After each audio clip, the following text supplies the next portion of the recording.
welcome back to My Brain is a Wonderland, the podcast for neurodivergent women and the people who love them. You're here with your host, Emily, and today we are doing the third episode in my 4-episode series called Unmasking ADHD.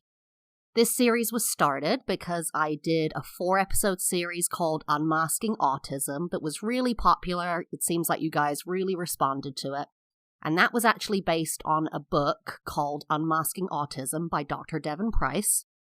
And basically, they listed in that book 4 different sets of female autistic traits that may be different to male autistic traits. And I went through those, discussed them, and discussed whether I related to them or not. Surprise, spoiler, I relate to almost all of them, so go back and listen to that if you have autism, think you might have autism, or know someone who does. But today, we're getting into the 3rd episode of Unmasking ADHD, and these episodes are actually based on symptoms that I found on attitudemag.com, which is a blog about ADHD, and I've said this before, I'm not sure if it was ever a physical magazine or not. It may have been, considering they use the phrase ADD instead of ADHD. The first episode was about social deficits, which I mentioned in both of the last 2 episodes. I don't like the word deficits.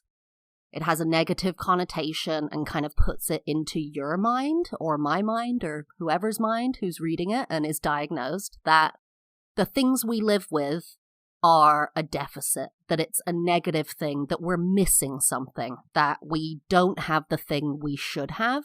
And I just think it should be, we're all just different. We just diverge from neurotypical actions and how our brain functions, and so I don't like the word deficits, but is what it is, that's what they put on there. The second one I did, which was last week's episode, was about hypersensitivities. So all about different sensory issues and that kind of thing, which I definitely have. And this week's episode is about comorbidities. So what does comorbid mean? Well, the Oxford Language Dictionary definition is denoting or relating to diseases or medical conditions that are simultaneously present in the patient. So basically what ADD or Attitude Magazine is saying is that if you have ADHD, you are more than likely to have certain other disorders, issues. For example, I have ADHD and autism. And actually, if you have ADHD or you have autism, you are more than likely to have the other than someone who is neurotypical. So this isn't strange. I don't even know if this is a female trait, even though it's listed on attitudemag.com as ADHD in women things. I'm sure, or I'm not sure, I don't want to say I'm absolutely sure, but it's more than likely that this happens with boys and men too, right? I don't know why we'd be more likely to have other disorders than men, but let's get into it and see. Let's see if it comes up during discussing it, if we can nail down why they've said it's for women. So I always like to read the little bit at the beginning just as a description before it lists off the different things. So it says, ADHD in women, comorbidities. By adulthood, most women with ADHD have at least one comorbid disorder that can complicate the ADHD symptom picture. So at least one. That's common. The first one is anxiety. 25 to 40% of people, so that's men and women, with ADHD have an anxiety disorder. Yes, yes, yes, yes, yes. When I was diagnosed with ADHD and autism, it was ADHD combined and autism level 1 in, it would be December 2020. I was also diagnosed with generalized anxiety disorder, which was not a surprise to me. I'm a very anxious person. It's gotten better over the years. I actually take a daily magnesium supplement, and that took away my heart fluttering. My heart would race constantly. I remember I was discussing years ago with my husband, you know, I'm anxious all the time. I'm anxious about this. I'm anxious about that. Like, I'm anxious. Or maybe I didn't say all the time. I was just like, I'm anxious. And he said, when are you anxious? And I remember breaking down on our couch, just crying and saying all the time. Like, I was just like, all the time. Like, you don't get it. I'm anxious all the time. Nothing triggers it. I mean, there are things that will trigger it to be higher, but I was living in a state of constant anxiety, and I just didn't know what to do about it. And actually what ended up happening was I had a week off of work because all of the people in my work in my job, which it was a small job at the time, it was a small business, there were maybe like 6 of us, and everyone other than me went to out of state to travel for work. And so I had a week off work. And a lot of my anxiety, I thought, also came from work. And a week or 2 before that happened, I started taking a magnesium supplement for my irritable bowel syndrome. I'd heard that it was good for constipation. My doctor said, yeah, try it. And it was working for my irritable bowel syndrome. That doesn't take time to kick in, the magnesium for IBS. It works same day, the next day.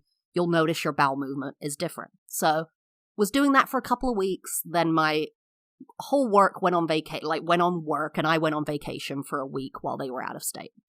And that week, I said to my husband, man, I feel amazing. Like, I feel absolutely amazing. Like, my anxiety is kind of subsided. I'm feeling relaxed. He's like, that's great. And so I thought it was from me not going to work for a week, not having a focus on work, right? And I forget how it came about. I forget if I was Googling it or something. Was I Googling it? I don't know. But I basically saw online, I do remember this, I did see online that they will prescribe magnesium oftentimes to really depressed and anxious patients. And sometimes it's not doesn't work for everybody. So don't, you need to speak to your doctor. This is not medical advice. This is just my experience and what I've read. But there were cases in research of people who were on the brink of suicide, and they started taking a magnesium supplement, and it took that away. And I also read online that magnesium can take away like heart kind of palpitations and this anxiety that lives in your chest. And I realized in that moment, when I was reading that is what had happened, that the magnesium I was taking had taken that feeling away. And so it wasn't that it took my anxiety away, because I'm still anxious. I was diagnosed with generalized anxiety disorder maybe 4 years after I started taking magnesium. So it didn't take the disorder away, but it did take away that constant physical fluttering that I felt in my body, just constantly, all the time. Just was constantly living. I wish you could see me up here, and my hand is, a foot above my head. I mean, I was tight in the chest, vibrating, just constantly, like all the time. And so that took that away. I still have anxiety in general. I struggle with social anxiety, being in new places, new spaces, doing new things. It's kind of a weird contradictory thing, because my autism makes me want to stay very closed off, and then other times my ADHD wants to just experience everything and do everything as fast as possible. So I think that's another comorbid thing, right? Like I already said. But I think the interplay of the anxiety with those two disorders can be really complicated, because sometimes I know I'm going to be anxious about something, and so I prepare myself in a way that I know works for me to get through that anxiety and not be so anxious. But then other times it'll just come out and I don't know it's coming. I've learned a lot more about myself over the last 3-4 years since I got diagnosed. 3 years? Yeah. 21, 22. Yeah, 3 years since I got diagnosed. Math is not my strong suit, clearly. And I figured out a lot of my triggers and a lot of things that do and don't work for me in terms of anxiety. So I'm very vocal now with people about what I need and what I don't need. I'm going to skip the 4th episode of this series next week, do it the week after. And next week, I'm going to do a holiday schmoliday episode about Christmas and the holidays, because I laid down my boundaries for not having anxiety during the holidays, and actually they were accepted. I was so anxious. I was anxious, first of all, since January. Literally since January, because in January, I'll get into it next episode, but in January, the whole family started discussing the December holiday plans. And I was already just like, I'm a mess. I don't want to do this. I'm not. Blah, blah, blah. So then I put up these boundaries months later and was like, oh, you're receptive to those boundaries. Awesome. This is going to make my life so much easier. So I've learned a lot more about myself, what I need, what I don't need. One of the things I am still struggling with my anxiety is that I can do the things to prevent my anxiety or stop it from coming up in certain situations if I know what's going to happen with everything. The problem is you almost are never going to know what's going to happen every time, right?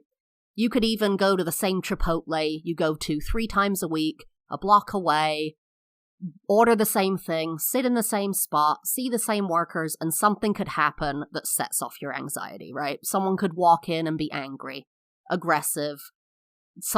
We went to our Chipotle a few weeks ago or months ago, and we got there and 2 stray dogs had run into the store and were trapped in the bathroom.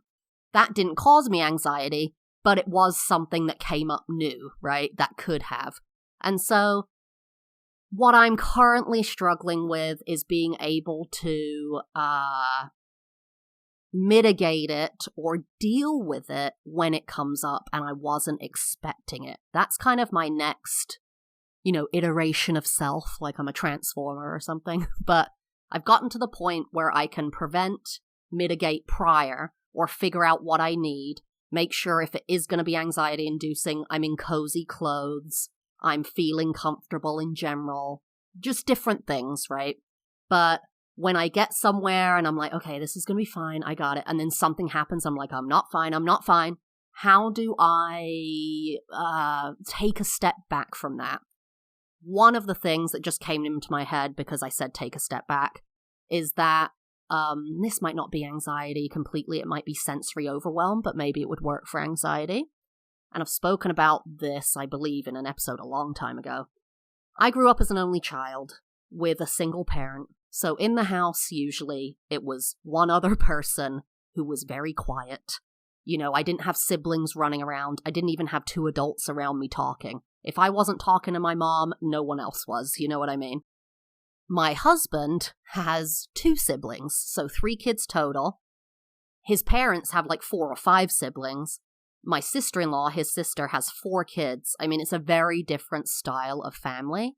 And when and his siblings come visit all the time. It's not an issue at all. I love both of them and their spouses. Not an issue. And the kids and everything. In-laws, great. We're good.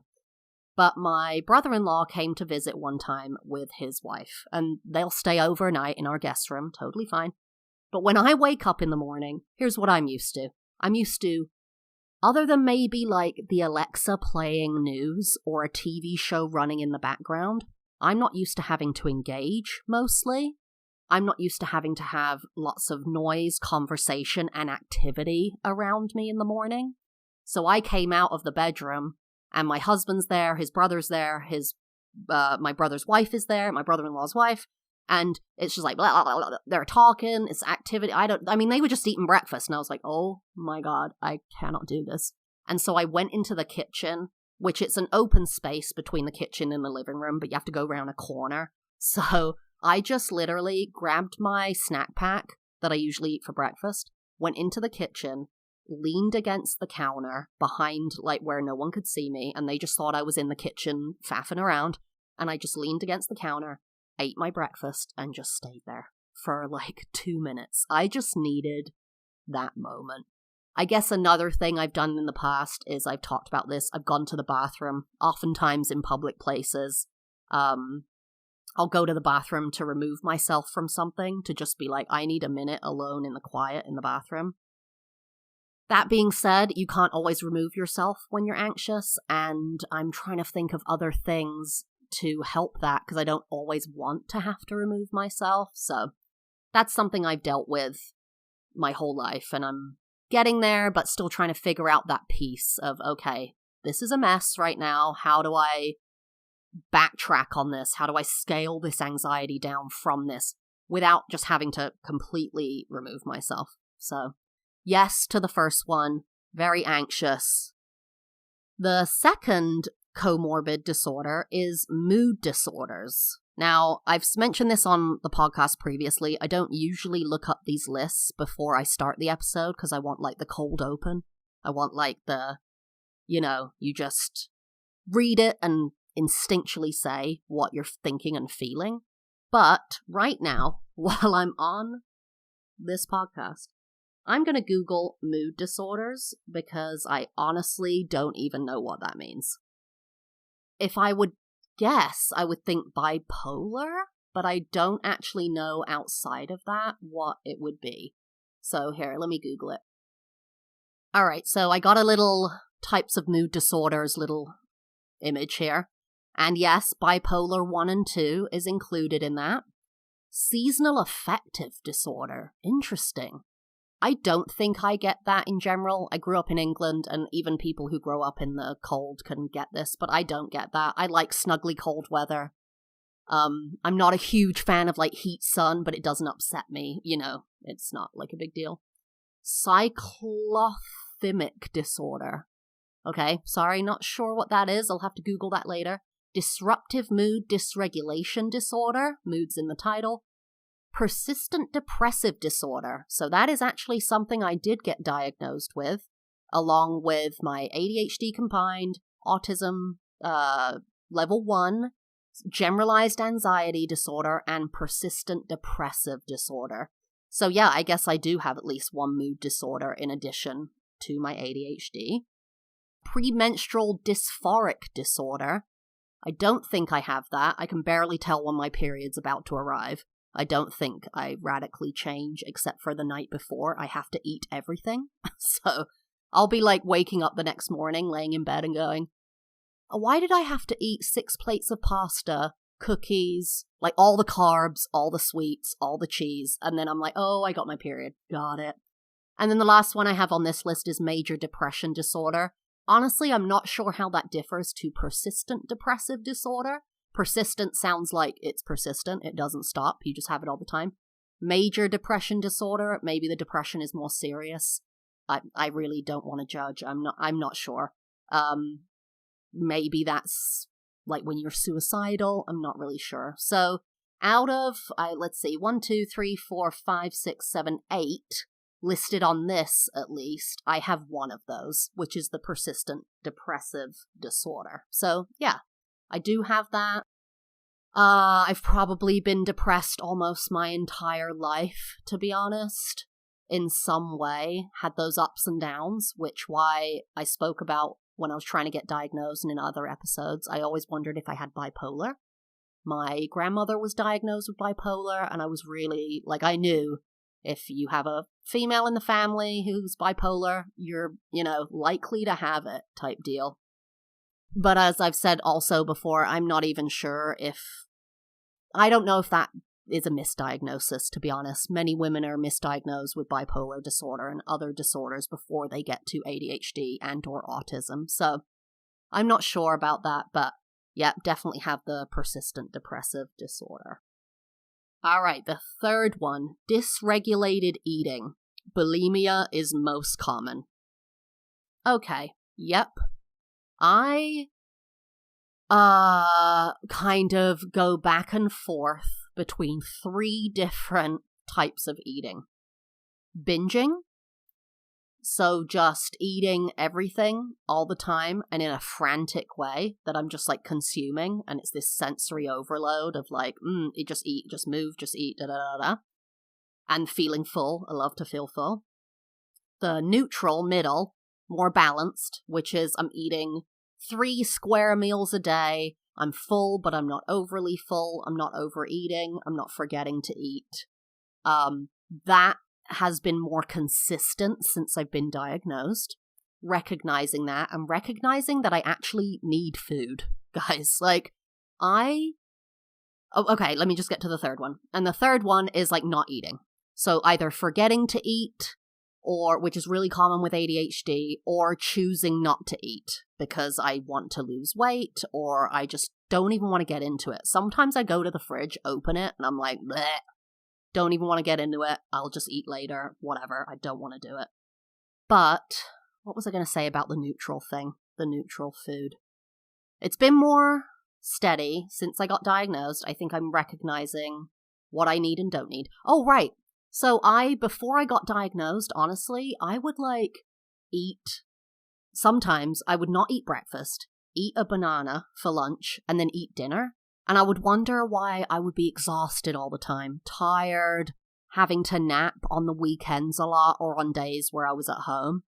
And I started trying this thing because I decided it wasn't healthy. I was trying to lose weight a year or two ago, and I decided it just wasn't healthy, just not eating anything. I wouldn't gain muscle tone when I was losing weight and working out. I would just become very skinny. And I knew that wasn't healthy, and then I would gain it back very quickly. They say if you lose weight quickly, you gain it back quickly, blah, blah, blah. It's harder to sustain. So I decided I'm just going to eat 3 square meals a day. It's not going to be huge. It's just going to be what I need. And actually what ended up happening is I had more energy and clarity than I had ever had before from having a high protein breakfast, which is, I've heard, is a good thing for ADHD. So I would have cheese, meat, and nuts. And that was basically through a snack pack. You know, those single serve, you rip off the top, and there's chopped up turkey, chopped up cheddar, and some almonds, and I would eat that.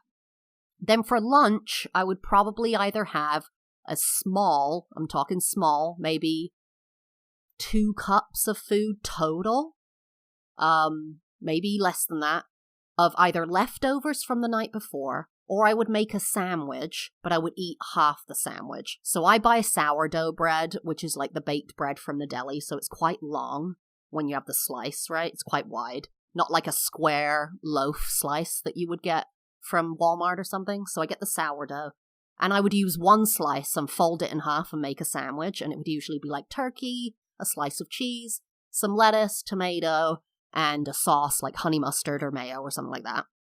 And then for lunch, for dinner, I would just have a normal dinner, protein. I love vegetables. So protein, veggies, and a bit of carbs or whatever. And that has actually stood me in such good stead, and it actually helps me not binge because I feel really physically fulfilled from it, and I'm not tired all the time. It's been amazing. So I've been trying to stick to that. With regards to the bulimia is most common, I've actually never dealt with that. My issue was always not eating. I was never anorexic. I didn't just stop eating and have issues. You know, you see some people who are anorexic, then they start to try to eat again, and they're just physically sick from the sight of food. It's so anxiety inducing. I never had that. Sorry, trigger warning. We're talking about EDs here. Sorry, I'm going to talk a bit about bulimia and discuss it here, so sorry about that. A little late on the trigger warning, my mistake. But bulimia is generally where I believe you binge generally, and then you force yourself to throw up. I hate vomiting. I have irritable bowel syndrome, and I've vomited a lot in the past. I used to for maybe, 8 years. I vomited almost every day, and sometimes multiple times, for about 8 years in my 20s because of my IBS, every morning. And I hate it. This thing where people say shove a finger down your throat, I've tried to do that, and not for bulimia, but for my IBS, because I think this is pretty normal. When you're nauseous and you need to vomit, once you vomit, you're kind of okay, relief, it's done. But, so when I was really nauseous and could feel I needed to vomit, that I was going to, but it was going to take 20 more heaves to get it out, I would try to stick my finger in my throat, and I was just I can't do it, I can't do it. So, bulimia was never a problem for me. I never even thought about it, I think, when I was younger. I did take, I took laxatives when I was a teenager. I took weight loss pills I bought off of eBay. God knows what was in them. Got obsessed with working out and stopped eating. I mean, not stopped anorexia eating, but I would eat tell me if I'm wrong. I mean, is anorexia you don't eat at all, or you eat a little bit? Or because I would eat maybe cereal or a banana in the morning, and I mean a cup of cereal, very small. I would have for lunch like a quarter or a half of a cucumber. Literally, that's it, like a cucumber, which we know is mostly water. And then for dinner, I would eat at around 4:30 p.m. because I'd get home from school and cook my own dinner. My mom was working, and then she would go to school in the evening when I was in high school. And I would eat like half a cup of grain, and I didn't eat rice. It was like whole grain. I can't even remember what I used to get in Europe. It wasn't even rice. One small chicken breast. I'm not talking the American giant chicken breasts. Whatever chicken breast you're thinking of, divide it in half at least. And an egg. So I would do the grain, an egg, a tiny chicken breast, and a bit of broccoli. And I put lemon juice in there and just da-da-da-da-da and eat that. So I was eating very low amounts of calories, like really low amounts of calories. And, yeah, that was I don't ever want to go back to that. That was tough when I was a teenager. I was a mess with regards to my body back then. Like, I used to look in the mirror and wonder why, like, my stomach, like, I was so skinny. Honestly, guys, I was so skinny. You could see my, your chest, like your ribs, but over your boobs, at the top where your collarbone is, like where you could see all my ribs there. And I was just so skinny. I lost all of my breast, like anything. I was a C, I think, in high school. I'm a D. Well, okay. Let's not get into that. I've gained some weight, but I was a C in high school, and I lost so much weight that I got down to an A cup. I mean, I was tiny. It was not good. And I used to look in the mirror, like sitting down, and wonder why I didn't look like, Britney Spears in the magazine, because she was photoshopped. They used to, like, remove your waist and your hip and everything. And I was like, how come when they sit down, they're, like, washboard? There's, like, it's completely fat. There's nothing, like, nothing happens from standing up to sitting down. Like, that was the body I wanted. And I was just so confused and wanted a body that didn't even exist. It was so, ridiculous, like, horrible. So, yeah, dysregulated eating. Yes. Still struggle with it a little bit, but I can catch it usually when it's happening, and I have much healthier eating habits now, so yay. Alright, and the fourth one is another one I'm not sure of, but I might click on their little link right here. It says externalizing disorders, like oppositional defiant disorder, ODD, or conduct disorder, mostly found in women with impulsive type ADHD. Guessing from the names, oppositional defiant disorder. Look, I don't know if I have this, but ask my husband. I love to say no. I like to be oppositional. I like to be defiant. And if you try to tell me, like, I've said this before, I could be like, I'm going to go to the store. And then if someone says, like, go to the store, then I'm like, then I ain't freaking going to the store now. I mean, it depends on the situation and stuff, but I do really struggle with just not being, like, oppositional and defiant. And so I clicked on the link where they define it, and it says, childhood behavior disorder. Oops. Well, hopefully I still don't have this, but defined by a persistent pattern of hostile, vindictive, and defiant behavior towards authority figures. Frequently irritable, argumentative, and disobedient. Okay, maybe. I don't know. It's talking about children, but yeah, I hate authority. I was talking to my sister-in-law a few months ago, and she was saying how,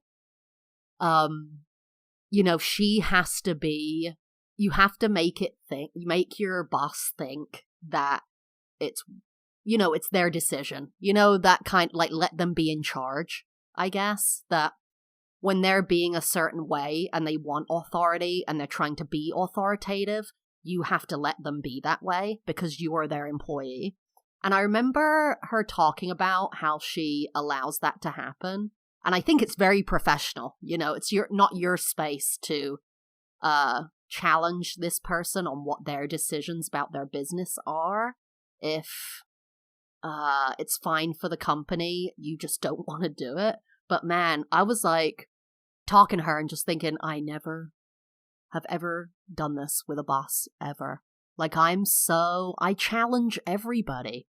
I always am like, Well, I don't think that's right. I don't think we should do that. Well, I don't want to do that. I don't know. Like, just the idea of authority, actually having authority over me.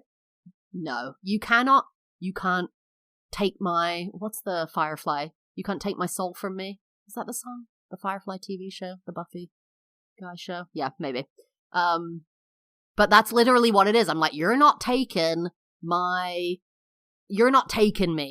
and my, God, I can't even think of the word, my sense of self. I'm not going to give that to you. And to me, the fact that I think I'm doing that when I let someone have authority over me just speaks to how much I freaking hate it. So I haven't been diagnosed with ODD, but definitely I'm oppositional and I'm definitely defiant. And then conduct disorder, mostly found in women with impulsive type ADHD. There is no link to look up right where I'm looking on Attitude Mag to see the definition, but I would guess it's something to do with your conduct and being impulsive. I have been impulsive in the past, and I have an impulsive streak in me for sure, but I think actually my anxiety and my autism reigns in whatever that side is trying to do, for the most part. Usually, I'm more impulsive if I'm drunk. I'm more impulsive if I'm altered or in certain situations, but generally my impulsivity is curbed by feelings of anxiety, or just different feelings.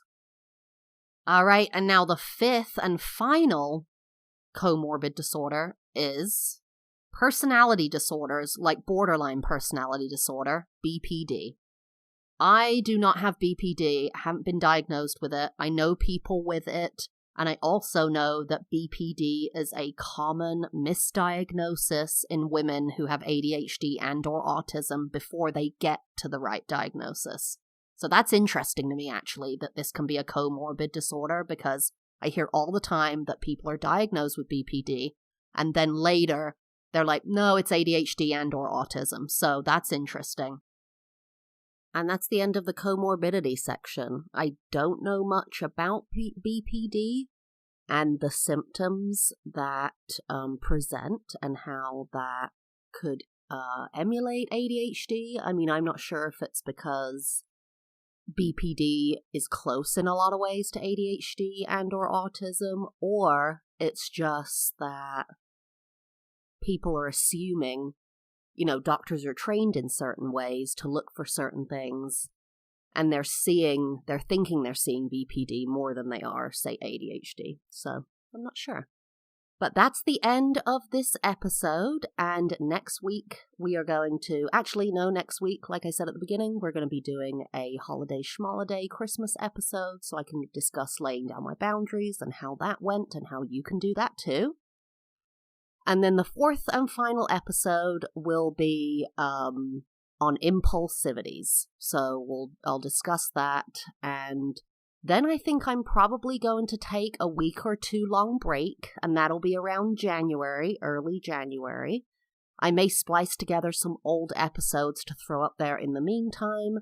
I will also do a film fixation for December. I'm not sure if that's going to be a movie or a TV episode yet. It really depends on how much time I have. But I hope everyone's having a great holiday season so far. I hope it's not too stressful. I hope you're taking time for yourself. And I will see you next time on My Brain is a Wonderland, Season 2.